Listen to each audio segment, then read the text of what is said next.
Islands waters, there is a variety of fish that we have in abundance. Our Cook Islands people have used it to make dried fish, boiled fish, fried fish, or today the more popular Ika Mata, which is the raw fish.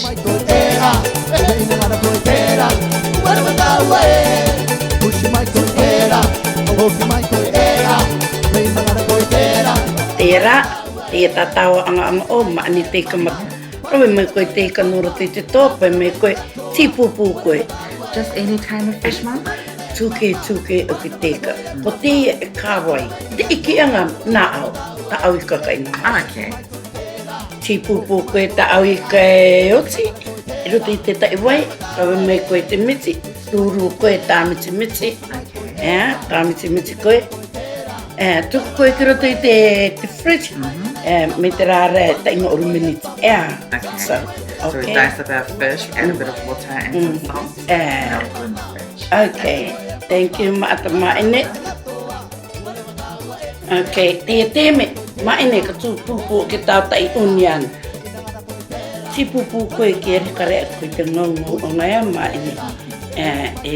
Armai ta auremene. Tipu ta auremene. Ta aurlan. Te mama ta au akari. No te tuku o ki roto I ta au Ika Mata te ia. Mama has also gone ahead and sliced up some tomatoes and some cucumbers to make it more delicious.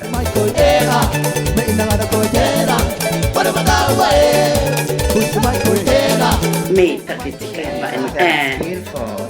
Maine, me koe akapera pariringi koe te wai ki pau wea maine. Ia aroe e wai e tuku te toni. So right now we've gone ahead and extracted all the brine off from the fish, so that inside this bowl here we only have the fish meat to continue with our dish. Te o ki ta aure me nei maani koe, maani.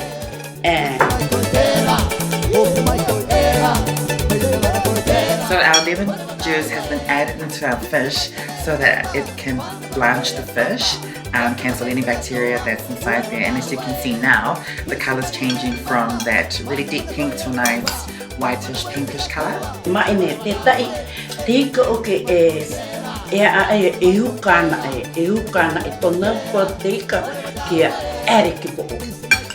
Ko tā te tīporo tiri a karawe e te remeni I te whai arau ki po o. Te teime, ka strain koe te ki po. Yeah? We're going to strain it again. Ere ki po. Tēnei te me kia pau ki po o maine.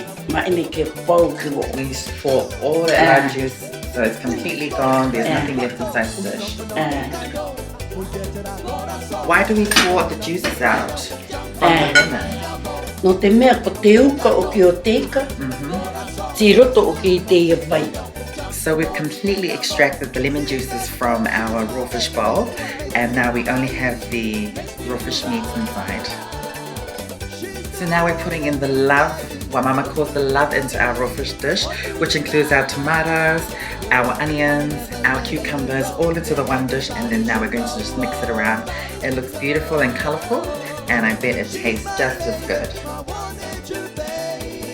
This is grated coconut, straight from the coconut to our table. Rening koe rea ki runga aki. Kare e vai roto. So there's no water left inside our dish. We've just got our veggies, our onions, our fish, and now we've just added some coconut cream to add a creamy texture to our dish. She's the one that's beside me, walk through the night, walk through the night. Here I'm never letting her go, that everybody should know.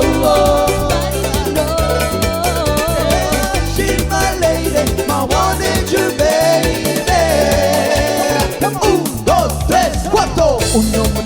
So this is our final product, the Ika Mata or raw fish, Kuki Airani style.